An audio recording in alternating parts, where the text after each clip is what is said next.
Welcome to Hopkins at Home.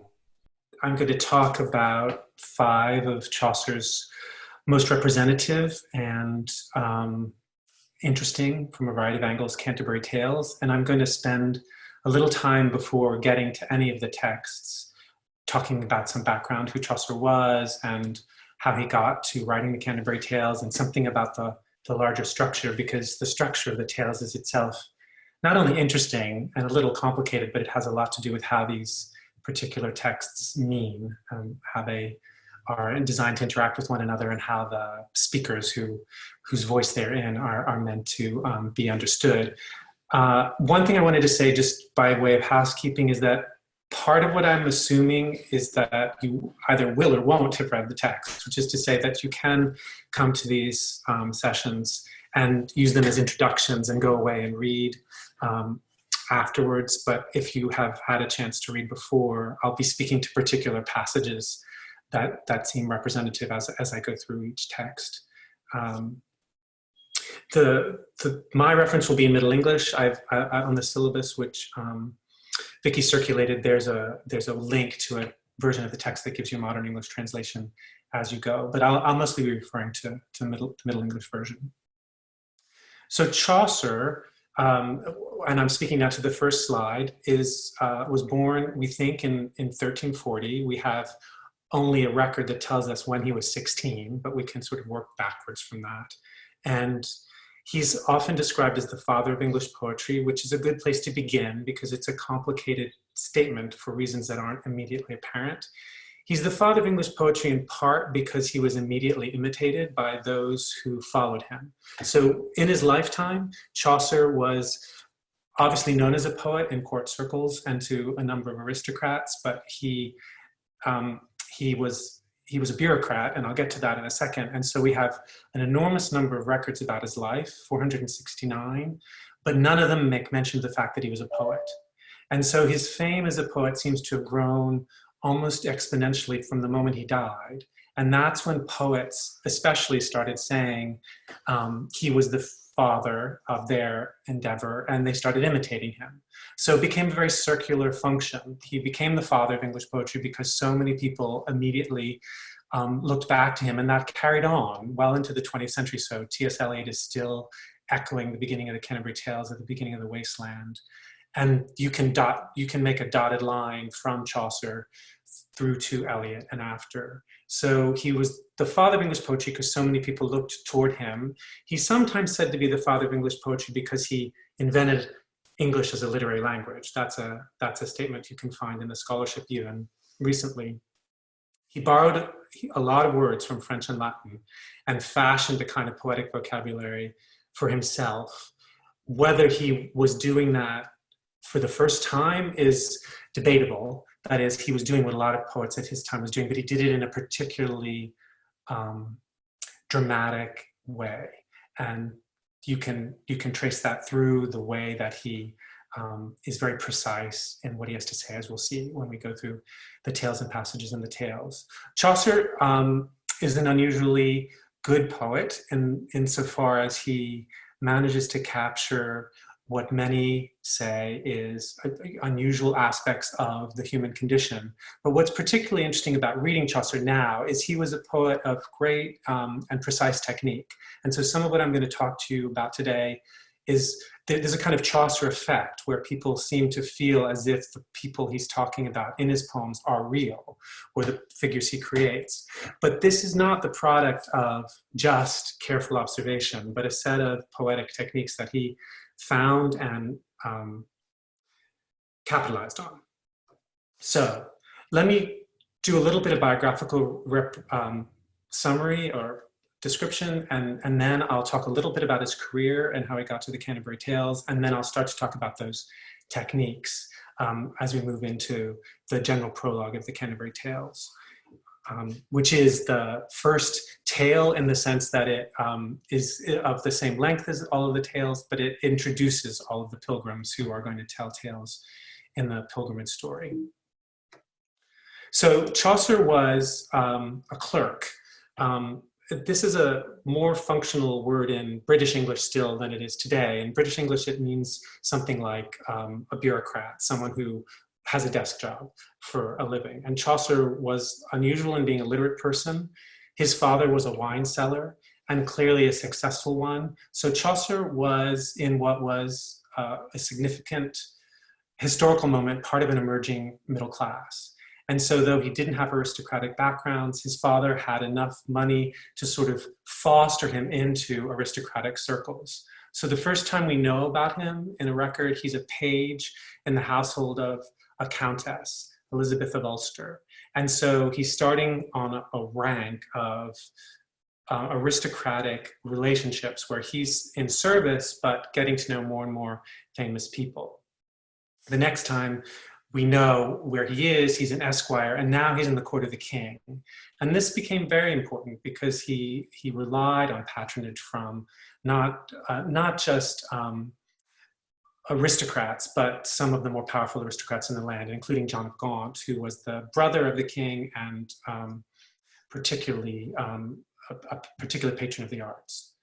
So he then, in the service of aristocrats, ended up involved in the 100 Years' War in certain battles in France. It's not clear what his role was. It may be that he was a translator, because clearly his languages were good for reasons his poetry makes clear. He was held hostage in certain, or became a hostage, which is to say he had to be ransomed. All of that may be less violent than it sounds, but what it meant was that Chaucer was on the continent, and he seems to have absorbed a great deal of French culture and literary literature, which he drew on in his early work.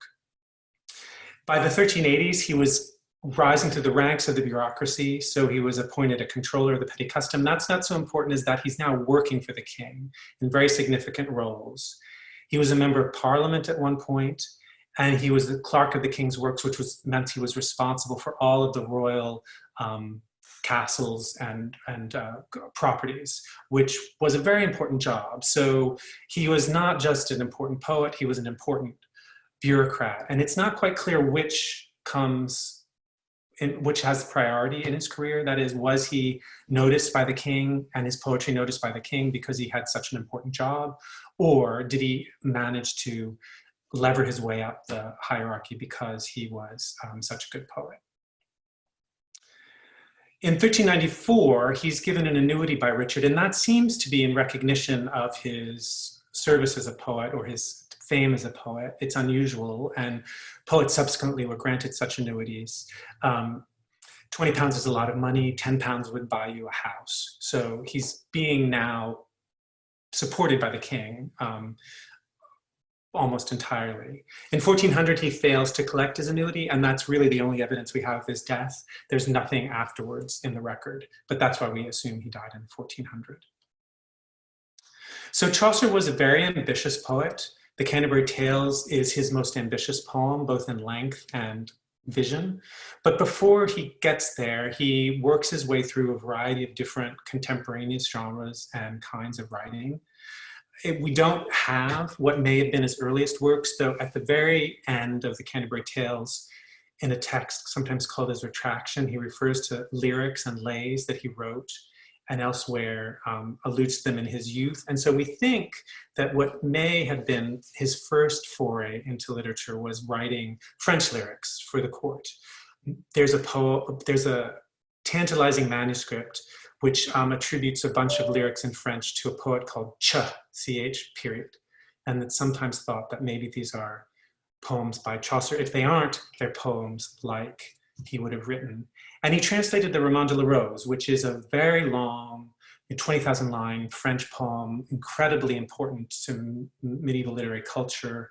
And it seems to have been a way for him to develop his own techniques as a writer. And he clearly did that in his early days as a poet. The first poem we can date is something we call the Book of the Duchess. It's a lament for a dead lady.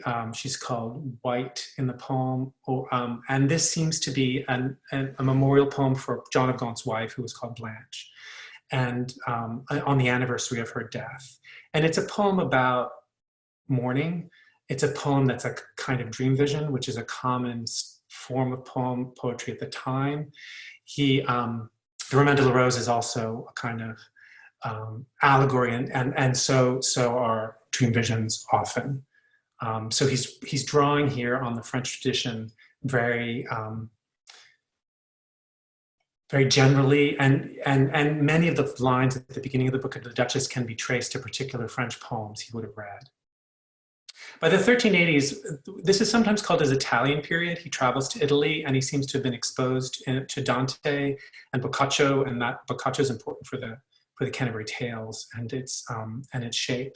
But the House of Fame seems to be an attempt to think about what a poet's authority would look like. He's trying to find his way into claiming, really, that he's an important poet.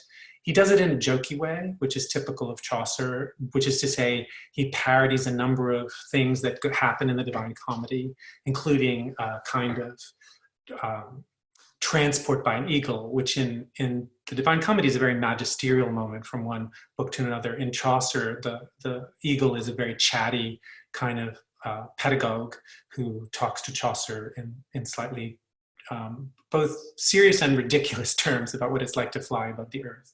So the House of Fame is where he's starting to try to cement his position as a serious poet. He writes a number of other poems, the Parliament of Fouls, I won't dwell on.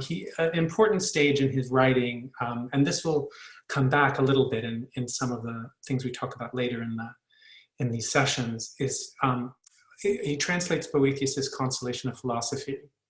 And the Consolation of Philosophy was a 5-book work, very widely read, a synthesis by Boethius in the late antique period of all of the Greek learning that he knew. And it's often seen as the kind of narrow gate through which Greek learning passed to Latin learning, because much of Greek learning was lost in the Middle Ages until it was refound again in the post-medieval period of humanism. And the Consolation of Philosophy was an extraordinarily searching work. Boethius is imprisoned and about to die, and what he asks is, what is the good in a world that's so violent and cruel, and how do we come to terms with a divine, it's not explicitly Christian, but it's susceptible of Christian interpretation. So how do we deal with a God who would let us suffer as Boethius is suffering? And Chaucer found this poem this treatise enormously valuable. He sometimes translated bits of the prose into verse. He used the language with which he used to translate it to frame philosophical issues in his poetry. And it led to a kind of Boethian phase. And the masterpiece of that phase is Troilus and Crusade, which is a classicizing poem. It looks back to antiquity and frames a love story, tragic love story between Troilus and Crusade in the context of the Trojan War. But it is both Chaucer's most important poem because it is complete. And Chaucer had this habit of not finishing poems.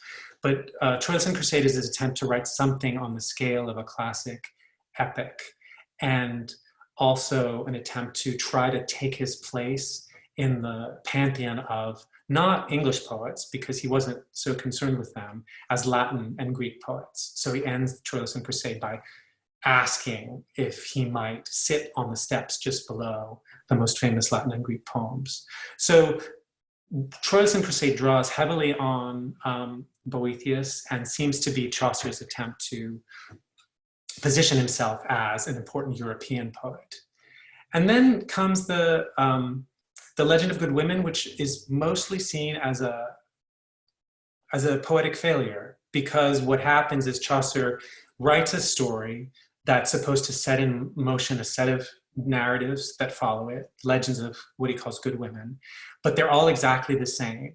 And so once he writes one, he has to write another one just like it. And what people notice is that each one starts to get a little bit more perfunctory at the end, and he leaves it unfinished.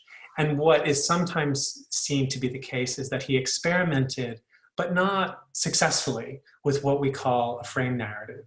And by frame narrative, I mean a poem that has a story that generates other stories. So the frame tells you about, in this case, Chaucer being confronted by Cupid and Alceste and told he needs to write a poem about good women since Crusade betrayed Troilus in his the poem he wrote previously. And the reason to dwell on this for the Canterbury Tales is that the Canterbury Tales is also a frame tale. And the frame tale there, I'll talk a little bit more about it in detail, but the frame tale there is simply that a bunch of pilgrims are assembling in an inn outside of London, and then they're going to go to Canterbury, and they agree to tell some tales on their way there, and in some versions of the tales on the way back. And I'll talk about that too. The importance of that frame is that it commits Chaucer not to the same sorts of tales, but to an infinite variety.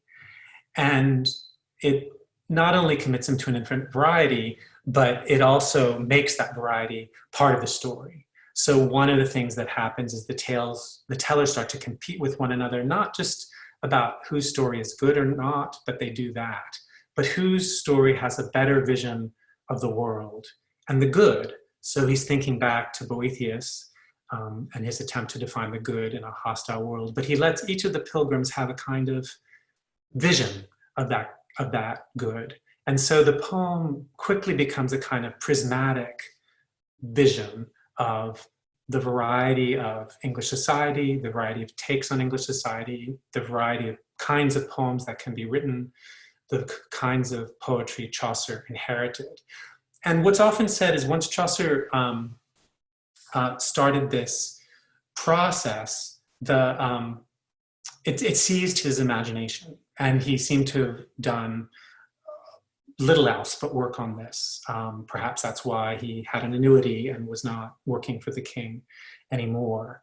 And it remains unfinished, but it remains unfinished in part because Chaucer kept finding new ways to extend it. And I'll talk a little bit about that in more detail too. So just to focus in on what the Canterbury Tales is, in order to talk about that variety,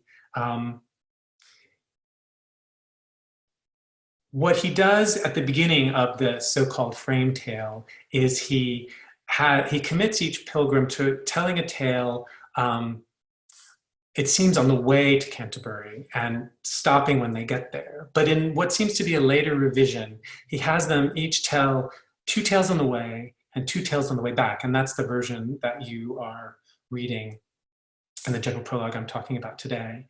And what that seems to mean to those who thought about the versions of the Canterbury Tales is that he didn't want to stop writing it. That is to say, he could have finished a version of one tale for each of 29 pilgrims, but instead he made it 4 times that and could never hope to get near that number. And so it was as if he didn't want it to be complete.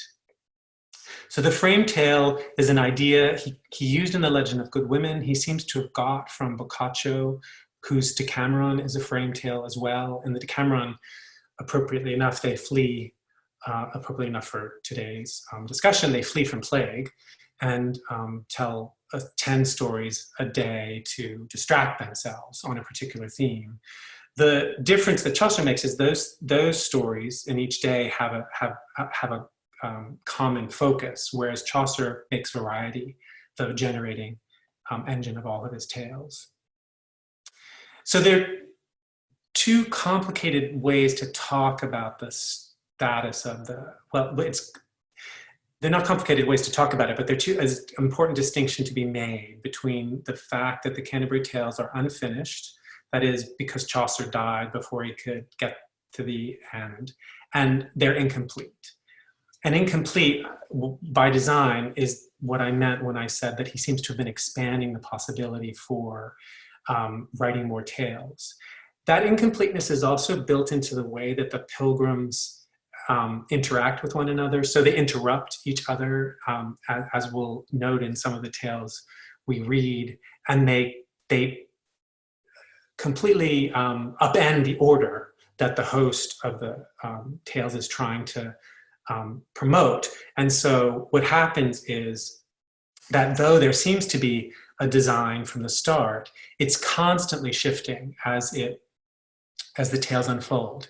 Even so far as Chaucer seems to have had the brilliant idea, somewhere well into it, because it's a very sophisticated tale, of adding pilgrims to the pilgrimage. So while they're riding along, Canon and his yeomen catch up with them and ask if they can join, clearly to hide because they're being chased for deceiving the populace in the town where they are. And the canon's yeoman tells a tale about his master. So the tales in their fragmentary state seem to fit together in 7 distinct groups. And by groups, these are parts of the tales that are linked together by the story, but then they're interrupted. And the interruptions seem to be places that Chaucer either didn't write the links or the links got lost. Sometimes the tales in a group are unfinished. So for example, in the first group, 1, the Cook's Tale seems not to have been finished by Chaucer. And it seems likely because it's so bawdy and dark that Chaucer meant for it to be interrupted. And to have someone say, we can't have any more of this. It ends on a very suggestively bawdy line.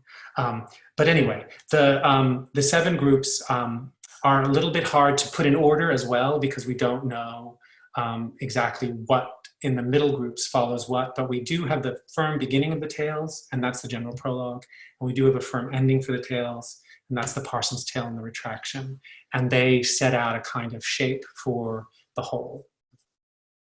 So the frame tale focuses on a journey from London to Canterbury, and I'm sure many of you know that geography, but it's probably worth just being clear that this was not a long journey for us and not an enormous journey for the Canterbury Pilgrims, but long enough to take several days of riding. So it's roughly 80 miles outside London. So they're leaving from the Tabard Inn in Southwark, and they're stopping now and then on the way. And the idea is that they're telling tales as they ride along. It's also important to emphasize that where they're headed was a very important pilgrimage site, which is to say that though Chaucer works very hard to entertain in these poems, and they're often funny in ways that can still make us laugh. The purpose of this journey was deadly serious, and that was because St. Thomas Becket was martyred in Canterbury in a very dramatic way.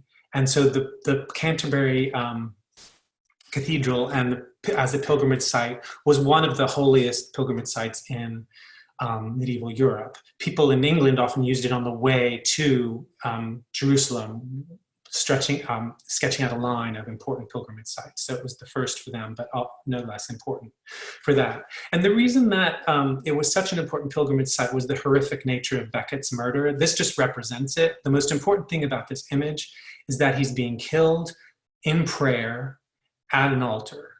And this seems to have been historically true. There's some debate about why Becket was killed. It's famously said that Henry II said, "Would no one rid me of this meddlesome priest?" It's not clear if that's historically true, though there's some evidence that it was. And then his knights took it upon themselves to kill him. But at any rate, it was a horrific crime at the time and remembered. And so I'm stressing this because Chaucer was both funny and devout, and he keeps those two poles in tension the whole way through. This is a representation of the Canterbury Pilgrims by William Blake. And the reason I show it to you here is because, it is part of a long tradition which begins just after Chaucer dies. That portrait of Chaucer that I showed you in the first slide is in one of the earliest manuscripts of the Canterbury Tales, which I'll talk about in a little bit more detail. But in the margins of the tales, someone has an illustrator provide portraits of the Canterbury Pilgrims as if they existed. And of course, no one believes that they did, but there is a kind of vivacity to them that causes people to do things like paint portraits of them. And there's a long tradition of that from the beginnings of the writing or the copying of the tales in the Ellesmere manuscript, the one I pointed to, through Blake and after. And it's part of what you might call the Chaucer effect, the reality effect, that the techniques that he uses in the Canterbury Tales provide. So I want to talk to you a little bit about what the general prologue to the Canterbury Tales is. It's both as an introduction to the tales, but also a kind of setting out of the store of what's important for Chaucer in the tales that follow. And it also involves, as I said at the beginning, a very interesting use of poetic technique. So one thing to say about the general prologue to the Canterbury Tales is it's in a genre which we no longer have. And that genre is probably best described as a state satire. And what a state satire was, and most of these poems Chaucer's drawing on were in Latin. There were a few in French, and none of them were anything quite as detailed as his. But what an estate satire can be said to do, estates in that name means the various conditions in society, or the term we would use is classes, right? It's a literature of class satire, and by satire we might mean best critique. And so what estate satire does is it pulls apart society class by class, and usually it systematically criticizes each class for how it's not contributing enough to society. So the monks are corrupt because they just live in their luxurious monasteries and don't contribute to society. The friars panhandle and charge for services they should render for free. Often the aristocrats come out well. Some class will come out well in estate satire, but it tends to say things are not well, and this is why, estate by estate. And if you think back to what I said at the beginning, it's interesting itself that Chaucer, part of the emergent middle class, should begin the Canterbury Tales with what you could call the literature of social classes. He's unusually interested in class distinction, and he's bringing that into the poem. And if you recall, I said at the beginning too that he's interested in looking at perspective and the various pilgrims' perspective on the world. And one of the things that Chaucer begins to do in the general prologue and throughout the Canterbury Tales is to think about how different people describe the world in different ways. And one of the things that general prologue starts to do is, rather than hold up one or the other as the answer or rank them as we might rank classes, Chaucer puts them all in tension. So they're all in argument with one another. So a miller's view of the world is in complete competition with the knight's view of the world, and Chaucer doesn't actually provide a way to evaluate them until the very end, and then it's a religious meaning which itself has to be weighed in balance with these others. So once he's got this drawing on this estate satire, Chaucer then starts to describe these characters as one would in estate satire, often their clothing, what they do in the day, what their work is. But Chaucer's unusual gesture is to describe them in the words that they might use of themselves. And if you have read the general prologue, you can think about the way they're described and how that might be true. I'll try to look at some examples of that toward the end of my remarks today. Though it's also an estate satire, you can also describe it as a sequence of portraits. And by that, I mean that what Chaucer tries to do is suggest that these are not monks, but a monk. And this is not friars, but a friar. And so he's personalizing what is also a critique of each estate. And that's unusual. And that means that he's added a genre to estate satire. And by that, he's starting to generate out of these general characteristics of the estates, particular people, in their own words, coming to life as portraits. What survives as part of the estate satire genre are the three fundamental estates of the that were understood to be the pillars of society: the knight, so the aristocracy, the peasantry, so he's got a plowman, and a parson, so the religious estate. What's interesting about Chaucer is he's not thinking about rank purely. So he puts these three different estates on a plane. They're all exemplary. And he doesn't pick the most aristocratic of the religious figures. The parson is the most humble. So he is, at the same time as he's hierarchizing, he's leveling. The other thing that Chaucer does, or one of the techniques that is most important to the way that these pilgrims are critiqued, but not turned into bad people in the process, is that he often omits the victim. That is to say, you hear about the way that the monk indulges in an aristocratic lifestyle, but you don't hear about the cost that has to the charity he's not doing. You hear about the way that the friar asks for alms for services rendered, but you don't hear about the particular people he's doing that to. And so even as the language of critique is used to characterize these pilgrims, they're allowed to become people you can sympathize with. Another curious fact, which is easy to ignore once you've understood the structure of the tales or the general prologue, is that very few of these pilgrims actually have personal names.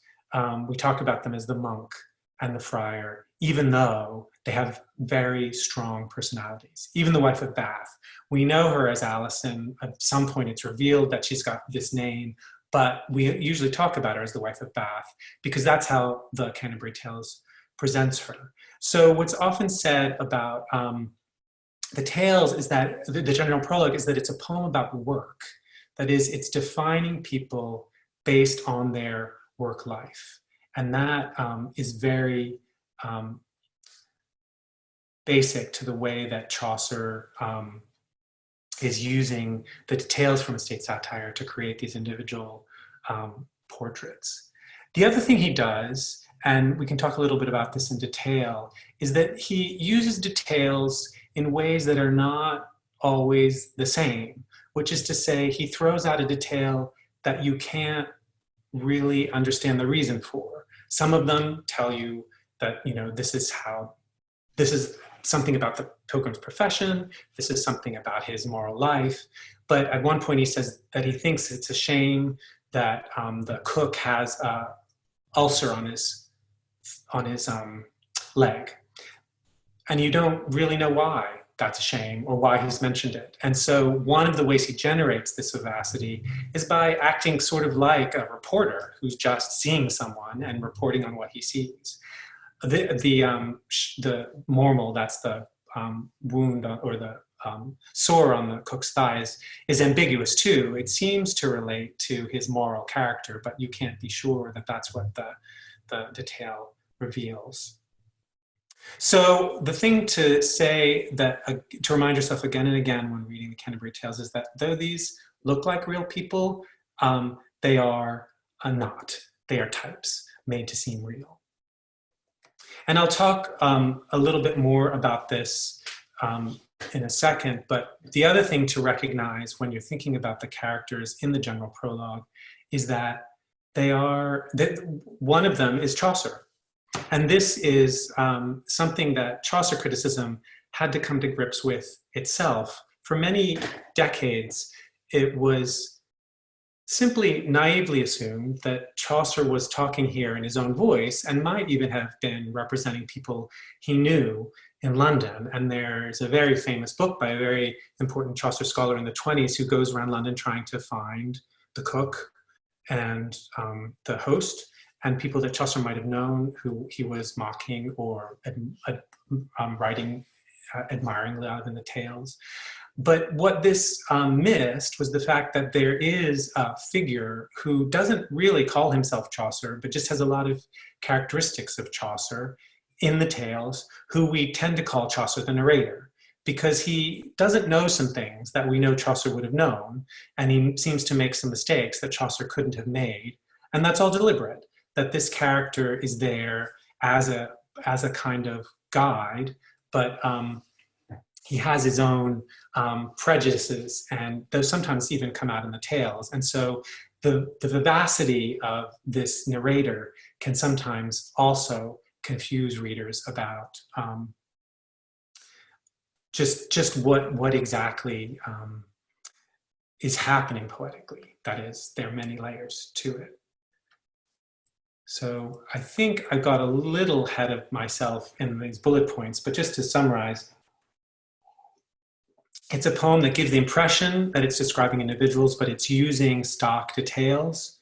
It's a poem that is the general prologue, but also the whole of the Canterbury Tales, very much about work. Chaucer's obviously not a Marxist, though his poems are surprisingly susceptible to consideration in these terms, just because, like Marx, he thinks about how people's way of thinking is determined by what they do every day. He was very committed to that view for more humanist reasons, but all through the Canterbury Tales. And he makes people's worth determined by their work, but not in the sense of a plowman is worth more than a parson, or a friar is, or a plowman is worth more than a friar. Worth for him is to be defined by work life. So you are not better than another person. You are very good at what you do. So when he uses the word worthy, he means this is a very good plowman. This is a very good parson. This is a very good knight. So he's thinking about worth as defined by diverse categories in individual terms. So that a person's worldview is determined by what they do every day, and class is fundamentally determinate, and that each view has a claim. So what you can say about the Canterbury Tales when you add all these things up is that it is a poem very interested in diversity. And Chaucer doesn't quite use that word, but one of his favorite phrases throughout the Canterbury Tales is diverse people diversely they said. He repeats that a few times. So he's thinking in terms that we would call modern, not in anticipation of our categories, but in ways that we can admire of the way that different kinds of backgrounds and different kinds of experience mean that you see and value things in different ways. And he insists in the structure of the tales that that's okay.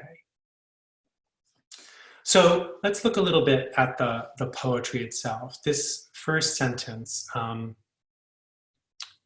is the very long sentence. Some of you may have been asked to memorize it in school. It's a common way of teaching Chaucer in high schools up until some decades ago. I don't find my students knowing this sentence anymore, but people who of a certain age, I'm not sure which, often start reciting it when I say I'm a Chaucerian at a party. There are a lot of interesting things to say about this sentence. Chaucer seems to be very self-consciously trying to make it not just long, but dramatic. And it divides itself into a number of sections, even though it is a single section. So let me just read it, and read it in Middle English, and talk about how it works. One that April with his sure soot, the drocht of March hath perced to the rot, and bathed every vine in switch liqueur, of which vertu engendered is the floor. When Zephyrus eke with his sweat of breath, inspired hath in every holten heath, the tender croppus and the younger son hath in the ram his half course on. And smalle fooles maken melodie, that slepen alle nicht with open eye, so pricketh them nature in her courages, then longen folk to go on pilgrimages, and palmeris for to seken stranger strandes, to ferne halwes, couth in sundry landes, and specially from every sheerest end of England and Canterbury they wend, the holy blissful martyr for to sake, that him hath holpen when that they were sick. So what it does is describe, much as the general prologue is about to describe, and it sets the scene in ways that were common in poetry in the French tradition, which Chaucer's thinking of, where you describe a sort of natural scene. But what Chaucer's done in describing that natural scene is he's described a nature in action, right? What's happening is things are growing, and things are moving, and birds are singing. And so he creates a natural world that's as vibrant as the pilgrims he's about to describe are going to be. And in this long sentence, which is linked together, if you look at the opening words, one, and of each line, one, what he's doing is very lightly linking these things together. Each line has a kind of independence, but it doesn't stop itself. And so there's a kind of momentum that goes along. And the reason that's important is that he gets to this dan in whatever line that is, about 10 lines down. So prickethum natur in her courages, lan longen folk to go on pilgrimages. And what he's suggested is when spring springs and things bloom and nature is becoming more vibrant, then people go to Canterbury to seek the blessing of the Holy Martyr. That consequential, that statement of consequence is not at all logical in the sense that he's kind of tricked his readers into thinking that pilgrimage is a natural, or he's argued that pilgrimage is a natural event that we'll all want to do in springtime when spring is springing. And so part of what he's done in this very initial stage is he's yoked together this natural vibrancy and this religious meaning, which the poems are, the whole of the Canterbury Tales is going to head toward in this very subtle, almost syntactic way.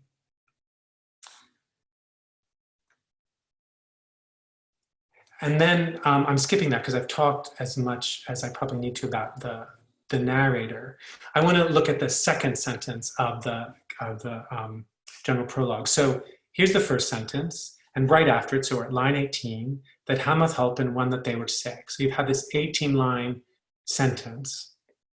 And then a complete shift occurs.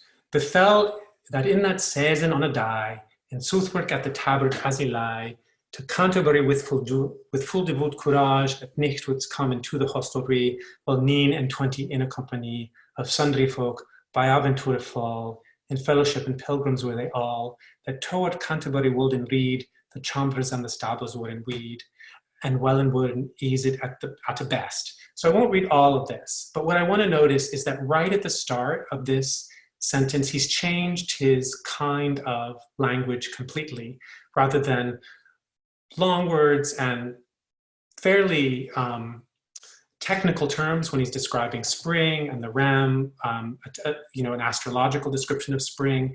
He's using very quotidian, sort of colloquial expressions. Most of these are monosyllables, right? Befell, that end, that season, on a day.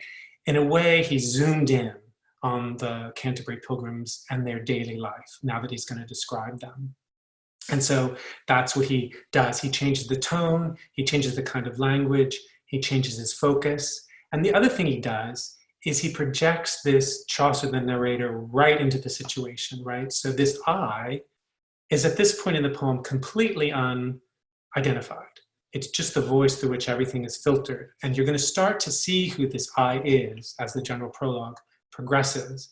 But what you're told right from the start in this shift is that everything is going to be filtered through the consciousness of this I, and that is itself a form of characterization, right? You are seeing a person, among other things. I mean, everything is sort of subtle in the first stages of the general prologue, who's looking around, who's seeing all the people in this pilgrimage and wants to describe them and tell you all about them, and that is part of his character too. The other thing he tells you is that they are a variety of people, of sundry folk. They're very different kinds of people.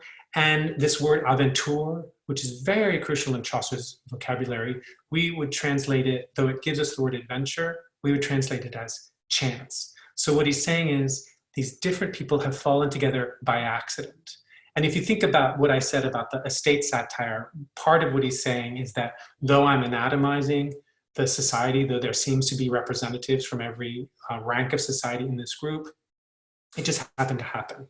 So the verisimilitude, the fact that this is real, is overlaid on the fact that it's a literary tradition that's giving him the basis for how he describes what he's saying is so real. And the other thing you see as he's characterizing himself is some reference to that fact in these early lines. So he says that he's spoken to every one of the pilgrims. So had I spoken with him every chon, each one, that I was of a fellowship anon, so he's part of this pilgrimage. And if you look further down, the phrase I've highlighted, so it same in May, he's to he's acknowledging the fact that what you're getting is a version of these pilgrims refracted through this Chaucer character's opinion of them, and he uses that word as well. So what I'd like now to do is talk about the portraits themselves. There's a lot to say, or some of the portraits, some representative portraits. There's a lot to say about the way that the portraits unfold. They start with the knight, but they don't unfold in the order in which the classes would be ranked. There's also some portraits of pilgrims who don't get around to telling tales. That may be because he didn't get a chance to write them, but it may have been intentional. There are mentions of pilgrims who don't get portraits. There are these 5 guildsmen in 2 lines, which Chaucer may have added later.